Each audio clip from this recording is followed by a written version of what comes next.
comment est-ce qu'on gère cette masse de données? Il vaut mieux s'y prendre à l'avance. Alors maintenant, il y a Facebook, par exemple, qui propose eh bien, de désigner de son vivant donc un contact légataire, on appelle ça comme ça. Donc c'est un proche ou un ami qui, au moment où vous disparaissez, va pouvoir prendre le relais, va pouvoir reprendre votre compte et Le y avoir fermer accès. surtout. Alors, il peut faire deux choses. Il peut soit le supprimer, donc vous lui demandez, hein, mais bon, après, vous n'avez pas la garantie qu'il le fera. Après, il peut avoir accès à tout ce que vous avez publié. Donc, soit il supprime, bah oui, oui, mais y compris les messages privés. Donc, il faut bien choisir son légataire.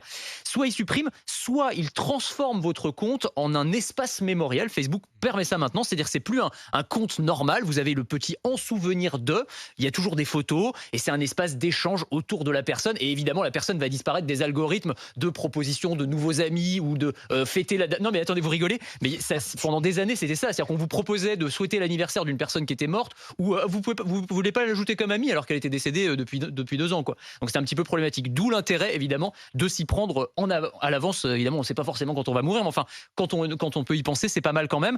Il y a Instagram qui permet également de faire ça, c'est ces espaces mémoriels. TikTok, par contre, ne le permet pas pour l'instant, qui est le réseau social des plus jeunes. Alors, c'est peut-être pour ça que c'est pas encore pris en compte, mais c'est un sujet énorme. Espace mémoriel, par exemple, si tu te prononces pour ou contre les 110 km/h sur autoroute, ça reste.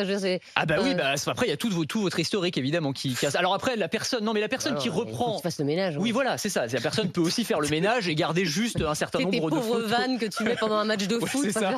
C'est ça, les mêmes complètement infâmes et tout. Non, c'est les photos. C'est toi quand t'étais vivant. C'est aussi toi quand t'étais vivant. Non mais vous savez, qu'est-ce qu'il était con celui-là.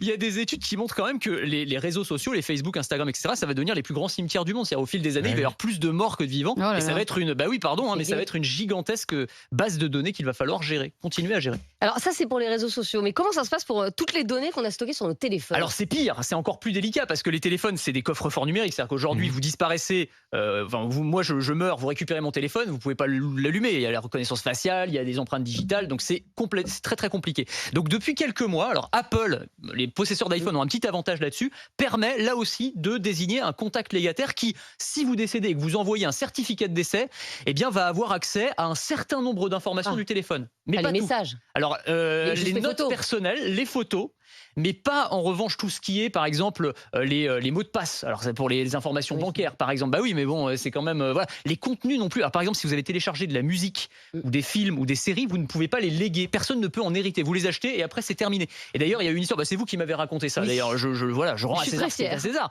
C'est une bonne histoire. C'est Bruce Willis qui il y a quelques années voulait léguer. Alors, il n'est pas mort Bruce Willis, mais il avait l'idée de léguer sa bibliothèque iTunes avec toutes ces musiques qui est très conséquente à sa fille, sauf que Apple a dit non, c'est interdit, donc tu ne pourras pas le faire. Ses codes. Oui, mais enfin bon, après, filer ses codes, ça veut dire que faut qu'elle récupère son compte et qu'elle mixe son compte avec le sien. Enfin, c'est un peu compliqué, hein. Franchement, on peut pas récupérer comme ça des musiques, voilà. Et il y a une autre question qui va se poser, alors ça concerne moins de personnes, mais ça monte de plus en plus, c'est sur les comptes crypto, hein, ceux qui ont du Bitcoin, bah oui, évidemment. On s'en parle. Eh ben, il faut qu'on s'en parle, évidemment. Et il y a des milliards de dollars aujourd'hui qui sont dans la nature parce que les Bitcoins, les gens sont morts et personne n'a les clés puisque ce sont des clés pour récupérer ces Bitcoins. Si vous ne les avez pas donnés de votre vivant à quelqu'un, eh bien, vous les avez irrémédiablement perdus. Sauf que si vous les donnez à quelqu'un, cette personne de votre vivant, elle a en gros accès aux clés de la caisse, quoi. Elle a accès à votre portefeuille quand elle veut. Donc là encore, il faut bien choisir la personne. La dernière question, Anthony, est-ce qu'on peut déléguer la gestion de notre histoire personnelle à des entreprises privées? C'est le problème en fait, c'est tout le problème. Moi je pense que c'est une question qui est moins pratique que philosophique en réalité, parce que c'est au-delà du côté léguer sa vie numérique individuelle, il y a une question collective. En fait, les réseaux sociaux, c'est un peu notre héritage culturel du 21e siècle, mais culturel au sens très très large. On n'a jamais dans l'histoire de l'humanité eu une telle archive des comportements humains, de la culture humaine.